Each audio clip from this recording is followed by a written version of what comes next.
there, this is Rom Wills coming back at you with yet another podcast. Insecure review, backwards like, with Miss Mocha Angel. Yeah, she got me back on here. She didn't bring the buffalo wings, man. She didn't bring the buffalo wings. She didn't bring the cherry. I was like, damn, like, I gotta work. She's like, yeah, pretty much. So here we are with Miss Mocha Angel. I'll let her get started. Hey, y'all, it's Miss Mocha Angel here. Sorry to bring you a pie. My bad. Hey, I just got off work. What do you want me to do? it is what it is. Okay, so this episode of Insecure starts off with Issa having a dream. She had a dream. But at first, we didn't know it was a dream. So what's going on in bed with Daniel? They're about to get down with the get down. Mm-hmm. And I'm looking at the TV going, oh my God, girl, no, don't do it.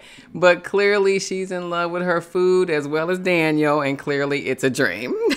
And she ghetto, though, for real, though. She had, like, food under her pillow, like some Cheetos and whatnot. I was like, damn, that's ghetto. Right. God dang, how you gonna eat in bed? This man letting you sleep in bed. You ain't giving him none, but you gonna eat in his bed. God damn. Yeah, that's trifling. It's ghetto as hell.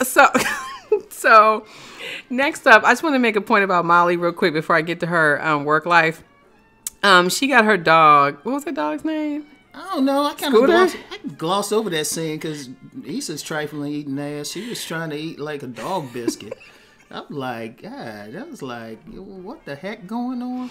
So I just wanted to bring up her overindulging her dog for a second because I was like, really? Like, I know there's pet manicures and doggy washes and all this stuff, but this place had doggy treats. And I mean, she was treating this child like a baby. Mm-hmm. And I just was like, okay, over consumerism. Got it. So I was just making a note about that.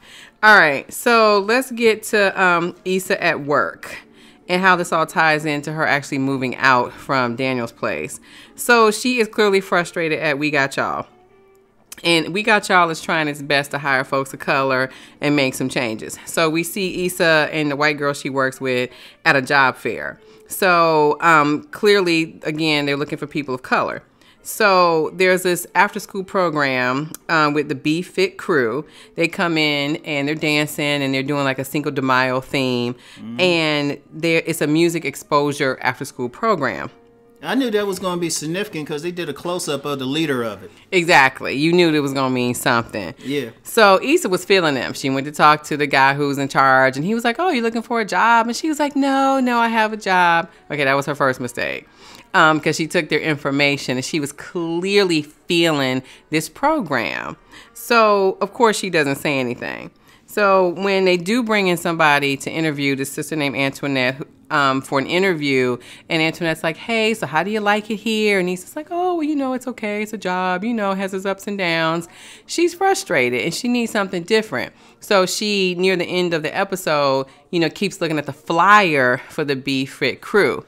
Now, what she winds up doing, because of what's happening with Daniel, and we'll get to that later, she winds up taking the property management position so she can move out and get her own space.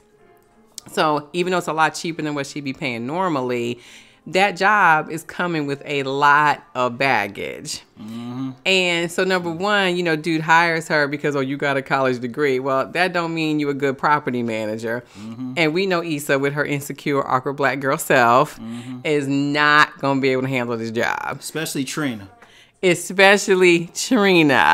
And I looked at it like, okay, this is clearly going to be set up for some comedy relief here. Mm-hmm. And here's what I got from that moment.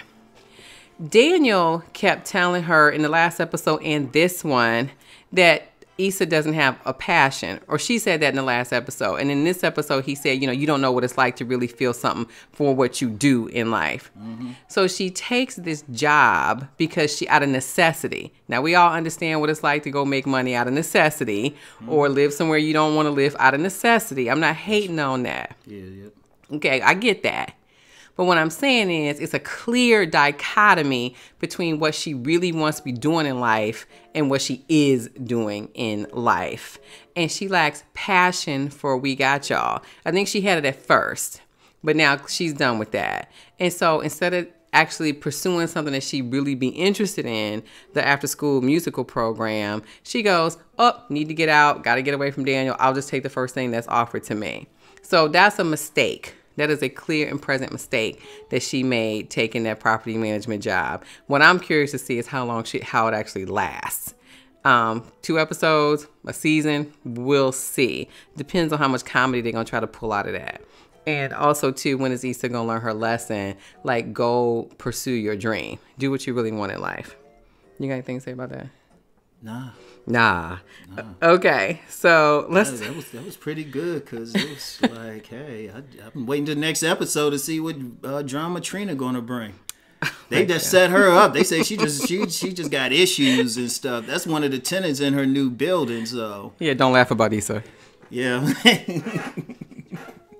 So let's move on to Daniel. So Ron made a point off camera, or I should say off microphone, with the last episode, that Daniel is insecure.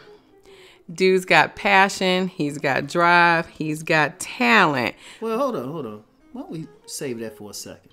Oh, okay. Yeah, let's save that for later. The Molly situation. Yeah, okay, let's talk about Molly. Yeah. The Molly situation. Okay, I had mixed feelings about the Molly situation. Mm-hmm. So she's working at an all-black attorney firm. And she is already frustrated because she feels like, frankly, they're a little ghetto. And she feels like they're not up to par with her all-white firm. Okay, she was the only chocolate sister in the building. Mm-hmm. So, they don't do things the way the white firm did it. And she feels like they're a little behind and a little backward like. Yeah, like they still they still use a courier, Mm-hmm. Instead of being on a computer sending documents, Mm-hmm. and they put like hard documents in her office, and and she was trying to be cool and made some joke about CP time during a meeting with attorneys. Right. Black attorneys are very professional. They don't play all that. They were just looking at her like, what the hell? So it's like, and of course, her and the girls, the crew. Mm-hmm. I still wonder if that's Tiffany's. If dude is the father of Tiffany's baby. Probably not. Okay. We'll get into that later. I'm sure that'll be some drama for later on. Mm-hmm. Anyway, right. No, it was just interesting because they had that conversation about black businesses, and even Kelly was like, she got a white accountant, and I was like, oh, okay, she threw some political stuff in there. Mm-hmm. Yeah, so Molly's gonna do what Molly's do. At least we didn't see like big value Albie Shore in there. So, it wasn't a Dro sighting in there and stuff. Thank God. They have, sex in like the office closet or some shit like that, Mm-hmm. But, yeah, that's Molly. Well, I wanted to say something real quick about her making a comparison between the two law firms.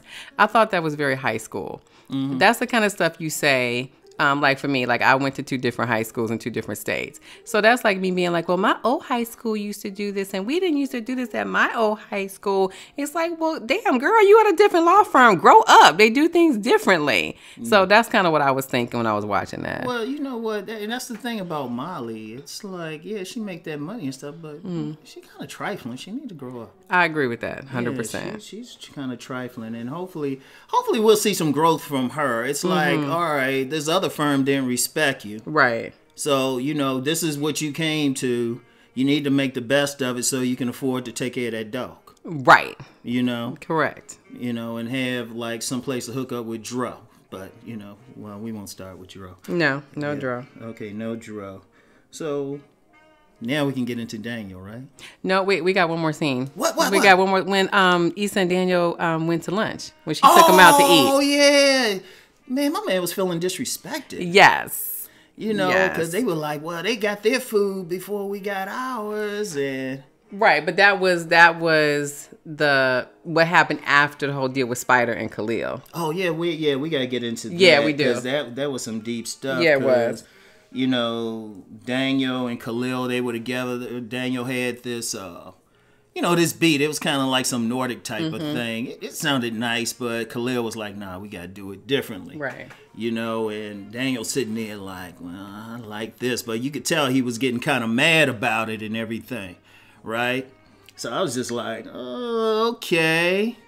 Right, and I'm going to bring up something about that a little bit later. But then when they presented the beats to Spider, Daniel got slick, presented his beat. First. Yeah, and Khalil was a little mad, but say, okay, well, here's my beat. Right. Spider liked both of them, and then he's like, I can't pick. But then Khalil said, oh, well, I got something else. I was like, oh, wait a minute. Daniel. Yeah. You let Khalil cock block. Exactly, but we're going. This comes to a bigger issue and stuff. But what else happened with Dane? Oh, what happened was they almost had sex at the end. Oh yeah, dude was thirsty. Yeah, and dude was thirsty, and he used to slow them down. You understand how much she must not want to do something. He going down on it. And she like, nah, ain't feeling it. You know. Women out there can't get a man to go down on them, and one doing it, you like, oh, nah, baby. Just bring your head up. It's like, oh, shit. Yeah, but you know what's funny? So I went back and watched the first episode of Insecure. And very first episode, Molly was like, don't be a dumb bitch. Don't get with Daniel. So there he is in the car with her in that very first episode trying to get some. And she was like, I'm not a dumb bitch. And he was like, what? I didn't never said you were, but we know what that meant. So here we go.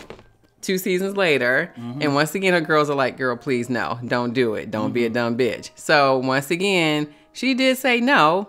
It's just that she said yes at the wrong time when she had a man. Yeah. So that was the time to say no, was the second time, not the third time. Exactly. But, that brings up something deeper about Daniel, because, and even bringing Lawrence back into it, because, there's been a lot of talk about the ratings going down since Lawrence hasn't been back into it. And I remember a lot of the reviews about Lawrence. And, everybody's like, he's whack and all of this. Certain, YouTubers whose name won't be mentioned on this channel were like, yeah, he's just whack. Daniel's where it's at. Daniel is the successful guy. But now we looking at the character of Daniel. It's like, well, yeah, he must have been making some money. You start thinking, maybe that's a paid for house he's in. You know? You start wondering, he ain't looking like some confident producer and stuff like, oh yeah, I need Khalil. Like you would think some big producer would be like, Khalil, I don't need you for anything. Right. And at first I thought he was working with Spider anyway. No, he was working with Spider's cousin. Oh yeah, okay, bet. Yeah. Okay. And so, you see, it still comes down, and I guarantee still down to the Lawrence versus Daniel thing, because it looked like Daniel's struggling too. He don't look like he got everything together, so you be like, well, what's up with that? Lawrence went through his stuff. Yeah, he got down. He was still, he did it, but then he picked himself up. Right. He picked himself up, and he started moving forward. But then you're like, okay, well, Daniel's doing the same thing. And, maybe that's for the character. Issa, something for her to work through.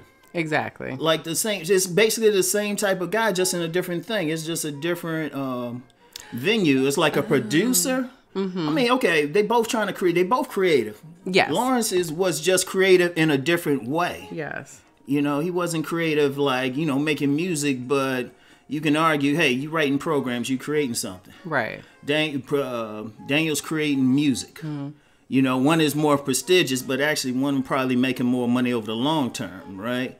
So it's like it's the same type of thing. All of a sudden, you got, like you said, Daniel's looking very insecure. Yes. And actually, I don't think Lawrence looked as insecure. I'm gonna say yes and no. Okay. To that, because something just hit me. Okay. So in life, okay. So when you're in relationships with somebody, they are reflecting you back to you. Okay. Okay. They're reflecting your best self and your worst self. They push buttons. They. Come on, girl. Come on.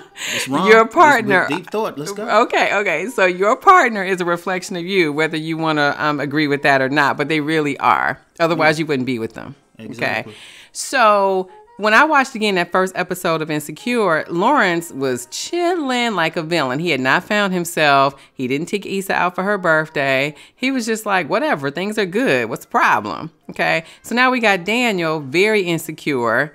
And Issa, guess what? Is still insecure. She's dating herself. Okay. That's what's going on. Oh, bam. Okay? She's dating herself. Wow. And that's why these men are reflecting her back to her, their insecurities. That's what she's full of. Boom! So that's my take on Lawrence and Daniel. Hey. When Miss Mocha Angel get around to launching the channel, all y'all better like sub her. All the women especially. All the women, because boom. I be saying that too. Y'all don't want to listen to me. Y'all be like, Uncle Rom talking that crazy stuff. So, I had to bring her. And we didn't rehearse what we want to say before we came up here. No. But she's right, though. It's like the same thing. So, let's take it away from the Daniel Lawrence debate and just back into what you were saying, right? Okay. That is like, I think that's the thing that she has to face. If she's going to have growth, if they're going to really make the show interesting. And they lost the ratings, but I still think there's a great story there. Then she got to look at herself and say, well, okay, you were with Lawrence when he wasn't doing anything. Then y'all split apart. Then he's exploding. Right. Okay. I'm with Daniel. All of a sudden he's looking great, but all of a sudden he's unsure. Right. So instead of saying, okay, these guys got a problem, what about me? Exactly. Because maybe the growth for her is to say, you know what? I can't deal with Trina over in like the second thing. Anybody who saw like the preview for next week, you already see stuff coming. Right. Or I can't be like doing like she did second season and hook up with like some hood dude that live in her place. Nah. No.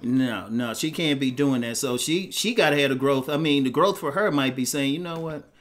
Screw these like low key liberal racist white people on this thing, and let me get a job with this beat crew because this is what I'm filming. Exactly. Because what is it about her? She wanted to be a rapper, right? Right. And that might be perfect, and that might be the theme throughout the season. And I don't know if they have a fourth season yet. They probably will, but that could be a theme. Like, okay, let me let me move towards this. This is what I want to do. I can do two things. I can rap. Maybe I can teach these kids to rap, and then still help them. Exactly. Now, that's what I'm saying, like on a serious thing, and that'll be the growth pattern. That'll be the growth pattern for her. Of course, we're going to still have the other stuff, but, that's a powerful thing. So this is what they got to work through. So, you know what? I like it. And that's one of the reasons why we even review this.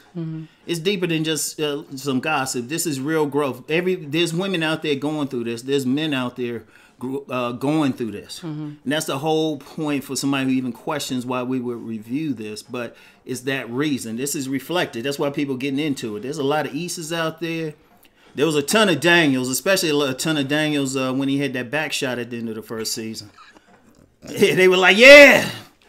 Lawrence's. But there's a ton of Daniels. Yeah. Some guys who, women saying he fine, he all this, but then they get past the mask and they like, oh, wait, he got some stuff he got to work on. Right. And there's a ton of Mollies, too. We've known some. Yeah. There's a ton of Mollies and Kellys. And, they got to do something about Tiffany because, everybody think that might not be her kid. I mean, that kid, that dude think he running stuff. They got to show him up. You know what? And even though Jay Ellis said publicly he hasn't filmed a scene, that would just be hype if they just have some scene where Lawrence comes walking through. Oh, that would be good. Just for whatever reason, he's doing well, and it just makes people think about some stuff. But we'll see. We don't know. There might be some theme for next year, But one thing I got to say, and I'm really watching the Daniel thing because Issa Rae said toxic masculinity would be explored. And I didn't see it at first, but now I'm looking at it, I'm saying, okay, this dude got rejected professionally. Basically had another man just reject his stuff, what he had a passion for. Then he got rejected sexually. Right. And that's a double whammy for even extraordinary men.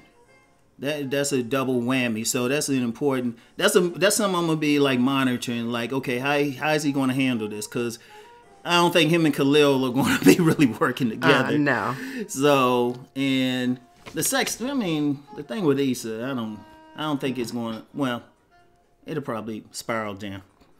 Miss Mocha Angel give me that look like, bruh. Bruh, don't try to clean it up. You know what's going to happen. Don't stop. Just stop. Y'all should see the look she gives me. She's like, bruh, come on. Bruh, you keep talking like that, you ain't getting buffalo wings next week either. So, yeah, just stop. All right. But anyway, that's all I got, Miss Mocha Angel. You got anything to add to it? Yeah, I think one thing I've read other people's blogs and reviews, and the whole Lawrence versus Daniel thing is just not my thing. Because, like I said, Issa's dating herself. And I say that and I emphasize that because when you're in relationships, you have to take responsibility for what's going on. Okay, in the relationship. Just like the other person has to take responsibility for what's going on in a relationship. So I'm not blaming Lawrence for anything. I'm not blaming Daniel for anything. So I'm just looking at each individual person to see what they are bringing to the table. And I think, just like I said in my very first review, I'm looking for growth. And that's what I want to see in all the characters. How are they moving forward? They all should be about 30 now because they made a big deal about Issa's birthday in the first season. It was the first episode. Okay, everybody's about 30, 31. All right, let's see what we're doing here. Let's move forward and see how you move through your early 30s. Because 2 seasons from now, I don't want Issa to be still being a property manager fiending for Daniel. Okay, I want to see my girl grow and move into who she really is. And that's her and everybody else. So that's my take. All right, then. Well, thank you for listening. Once again, we thank Miss Mocha Angel for blessing us with her viewpoint on this. And, I'm gonna have to, shit, y'all know how it is. We'll do it pimp style. I got to bless her with some money or something. It's like, she brought it. I was like, man. That's what needed to be said. We ain't talking about, like, she ain't doing that ghetto style, like, she should just get with Daniel and all of that. Nah, she hitting deep. Y'all know how I do on this channel. I'm going to entertain you, but if anybody speak on this channel, well, we going deep. So, and that was deep, and that's some real talk. So anyway, I want to thank y'all, and y'all have a good day now. Peace and many blessings. Bye, y'all.